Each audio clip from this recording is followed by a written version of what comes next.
guys! Again, welcome back dito sa aking YouTube channel. Again, this is Yana. And today's vlog, i-share ko naman sa inyo yung BDO personal loan or personal cash loan nga po na in-offer ng BDO Unibank. Siguro meron na sa inyo yung may idea. Para sa mga bago pa lang, bali share ko sa inyo yung mga basic na kailangan yung malaman, yung mga requirements, yung mga eligibility criteria, terms, para at least magkaroon kayo ng idea kung nagbabalak kayong umutang sa bangko na ito. Kung umutang kayo sa BDO personal loan, pwede nyo itong gamitin para sa home improvement, pwede rin sa education or pang tuition fee, pambili ng mga appliances at mga furniture, o di kaya gusto mong mag-travel or mag-vacation, pwede kang mag-BDO personal loan kung kulang yung budget mo. At para sa balance transfer din, para sa special event, halimbawa, ikakasal ka na pero kulang sa budget, pwede mong i-consider nga po yung BDO personal loan para sa health and wellness or para sa medical emergencies. And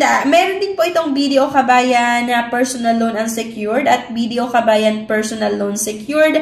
Pero ang focus talaga natin ay itong BDO personal loan para sa mga employed and self-employed nga po na nandito sa Pilipinas. Dito pwede kayong makautang ng 10,000 hanggang 2 million pero subject to bank approval. Hindi naman ibig sabihin na dahil nakalagay na 10,000 hanggang 2 million yung pwedeng mautang, naglagay ka ng 500 loan amount, maaprubahan talaga yung 500,000 na nilagay mo. Okay? Subject pa rin po sa bank policy and approval mga beshi ko ha. Halimbawa, ang gusto mong utangin ay 500,000 pero ang sahod mo lang ay nasa 25,000 or 30,000, abay medyo malabo na maaprubahan yung ganong amount. Okay, pero syempre nakadepende. Malay mo naman, meron kang credit card na napakataas yung credit limit.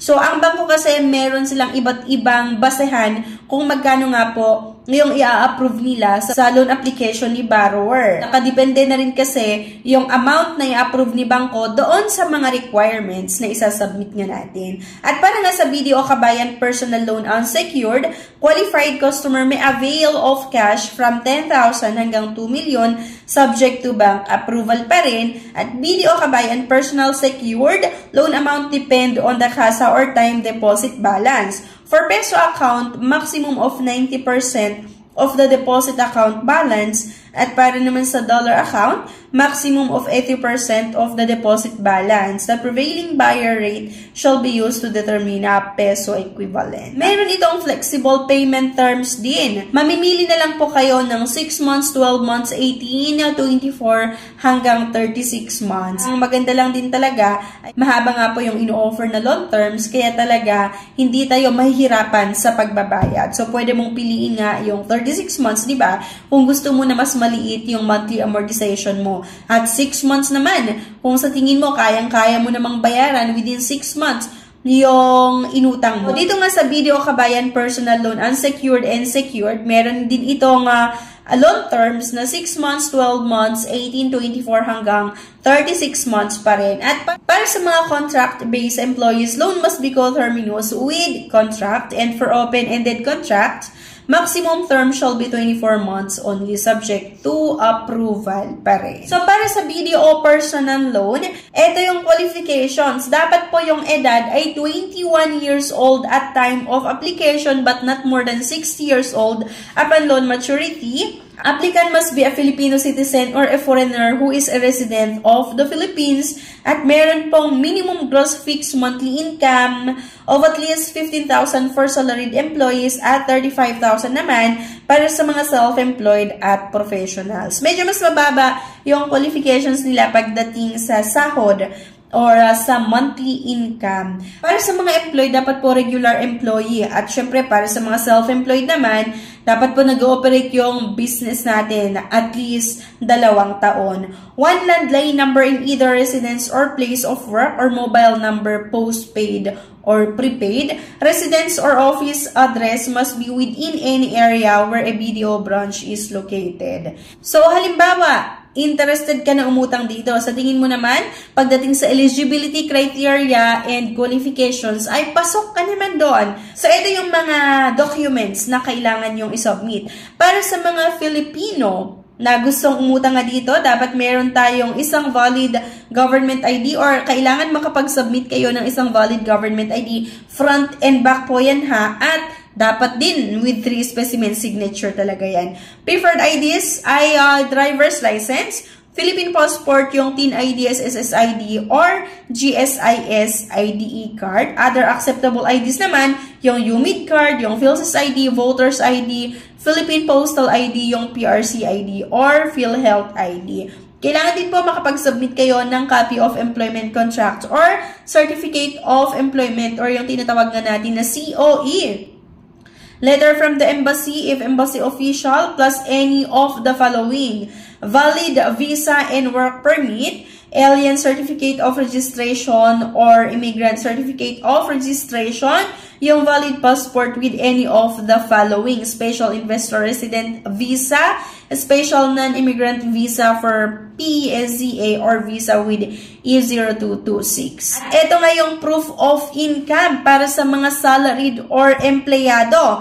Kailangan makapag-submit tayo ng latest ITR 2316 at latest full month pay slip. Diba? Napakadali lang mga beshi itong requirements. ITR 2316, pwede kayong mag-request sa inyong HR, syempre sa office nyo. At kailangan lang meron din tayong latest full month pay slip, original certificate of employment indicating nga po yung status, yung service tenure and compensation breakdown. At with the credit card from other banks, copy of the latest 2-month statement of credit cards existing at least 1 year. And then, para naman sa mga self-employed or professional, kailangan nating makapag-submit or dapat meron po kayo yung requirements na ito. Latest income tax return and audited financial statement for the last 2 years. Mandatory po ito mga beshi ko ha. So, minsan talaga, or kahit sa bangko naman talaga, kapag self-employed, medyo mas marami yung requirements. Pero, once na nabuo mo naman yung mga requirements na ito, mas mabilis din talaga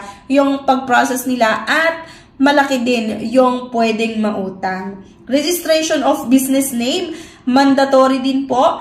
For single proprietorship issued by the Department of Trade and Industry or DTI, at para naman sa partnership or corporation, yung galing po sa SEC or Securities and Exchange Commission.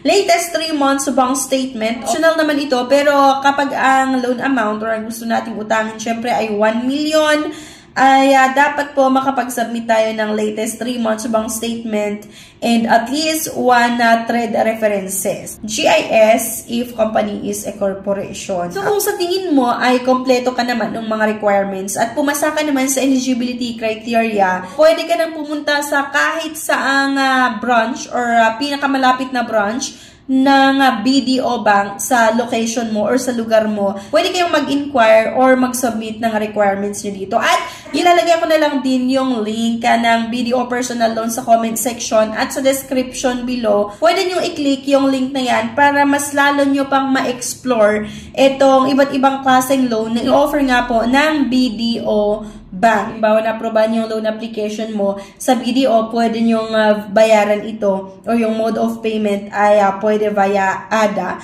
or auto-debit arrangement. Okay? So, ibig sabihin na kung meron kayong BDO account, dapat po on or before yung due date, meron pong laman yung BDO account nyo na yan kasi doon po ide-deduct yung magiging monthly amortization nyo. At para sa dagdag kaalaman, yung link nga po ay makikita nyo sa comment section at sa description below. Pwede nyo i-click yung link na yan para may explore nga po itong iba't ibang klaseng loan pa na ino-offer ng BDO Bank. Okay? So anyway, thank you for watching. Please don't forget to click the subscribe button. Sana i-like nyo din yung ating video at huwag nyong kalimutan na i-share. Thank you guys at see you on my next video. Bye-bye!